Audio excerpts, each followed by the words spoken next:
Vote హక్కున్న ప్రతి ఒక్కళ్ళు ఎన్నికలు ఏ తారీఖున ఉన్నాయో ఆ రోజు చక్కగా పోయి ఓటేసి రావాలా. ఎందుకంటే అది మన బాధ్యత కాబట్టి.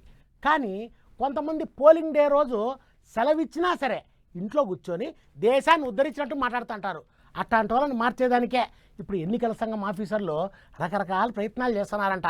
ఇదిగో ఈ ఊరి జనంతో ఓటు వేయించేదానికి అధికారులు ఎట్లాంటి ప్లాన్ చేస్తున్నారో చూడండి.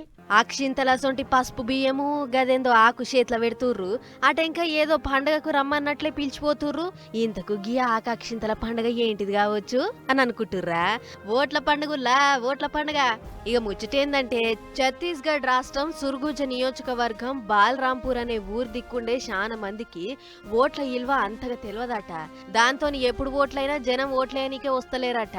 ఇక ఇట్లయితే కాదని ఎన్నికల అధికారులు గీతాప ఓ ఎగిరం చేసిర్రు.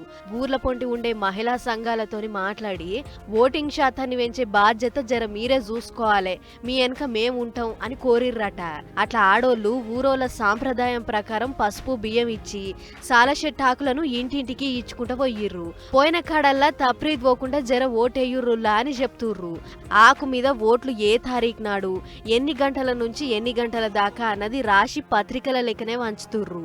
గిట్ల పెళ్లి కారెట్ల లెక్కనే సాల ఆకుల మీద ఓటేయుర్రి అని పంచుకుంటా ఓటింగ్ శాతాన్ని పెంచే ఇక్మత్ చేస్తుర్రు. చూడుర్రి, పల్లెటూరు పబ్లిక్ కు ఆళ్ల తరీకల్నే చెప్తే గాని దబ్బిన ఎక్కదని అధికారులు ఏసొంటి ఈగ్రం చేసిర్రో.